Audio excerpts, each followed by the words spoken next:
తెలంగాణ రాష్ట్రంలో అబద్ధపు హామీలతో అధికారంలోకి వచ్చిన కాంగ్రెస్ ప్రభుత్వం దేశానికి వెన్నెముక అయిన రైతుకు వరుస వెన్నుపోట్లు పొడుస్తోందని మాజీ ఎమ్మెల్యే గండ్ర వెంకటరమణారెడ్డి అన్నారు.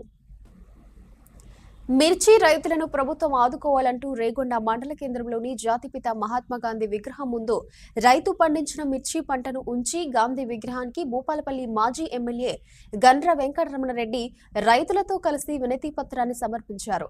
తెలంగాణ రాష్ట్రంలో అబద్ధపు హామీలతో అధికారంలోకి వచ్చిన కాంగ్రెస్ ప్రభుత్వం దేశానికి వెన్నెముక అయిన రైతుకు వెన్నుపోటు పొడుస్తోందన్నారు. ఆరుగాలం కష్టపడి పండించిన మిర్చి పంటకి కనీసం మద్దతు ధర లేక అన్నదాతలు అనేక ఇబ్బందులు పడుతున్నారన్నారు. ఇప్పటికైనా కాంగ్రెస్ ప్రభుత్వానికి కనువిప్పు కలగాలని గాంధీ విగ్రహానికి వినతి పత్రం ఇచ్చినట్లు మాజీ ఎమ్మెల్యే గండ్ర వెంకటరమణారెడ్డి తెలిపారు. ఈ కార్యక్రమంలో రేగొండ, గోరికొత్తపల్లి మండల రైతులు, ప్రజాప్రతినిధులు, నాయకులు, కార్యకర్తలు పాల్గొన్నారు. తెలంగాణ రాష్ట్రాన్ని గత 10 సంవత్సరాలు కేసీఆర్ గారి నాయకత్వంలో వ్యవసాయ రంగాన్ని ఎంతో అద్భుతంగా తీర్చిదిద్ది రైతుల యొక్క ముఖాలలో చిరునవ్వులు చూస్తే ఈరోజు 14 నెలలు అధికారంలో ఉన్నటువంటి కాంగ్రెస్ పార్టీ అధికారంలోకి వచ్చిన తర్వాత సంక్షోభంలో వ్యవసాయ రంగం పడ్డది. పూర్తిగా రైతులందరూ కూడా తీవ్రమైనటువంటి నిరాశ నిస్పృహల మధ్యలో ఉన్నారు.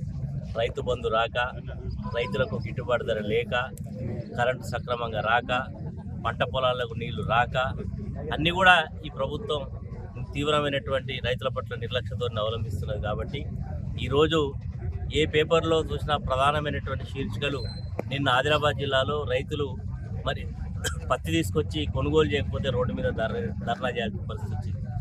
అదేవిధంగా వడ్లు ఈ రాష్ట్ర ప్రభుత్వాన్ని నమ్మి మరి కాంటా పెడితే ఇప్పటివరకు బోనస్ గురించి అతిగతి లేదు, రుణమాఫీ కాలేదు. ఈరోజు మరి ఖమ్మంలో మిర్చి రైతుల ఆందోళన, వరంగల్లో మిర్చి రైతుల ఆందోళన. మేము ఈరోజు రాష్ట్ర ప్రభుత్వాన్ని డిమాండ్ చేస్తున్నాం. ఎంతో కష్టపడి చాలా డబ్బులు కూలీలకు ఖర్చు పెట్టి చాలా కాస్ట్లీ మంత్రులను కొట్టి ఈరోజు రైతులు వ్యవసాయం చేసిండ్రు.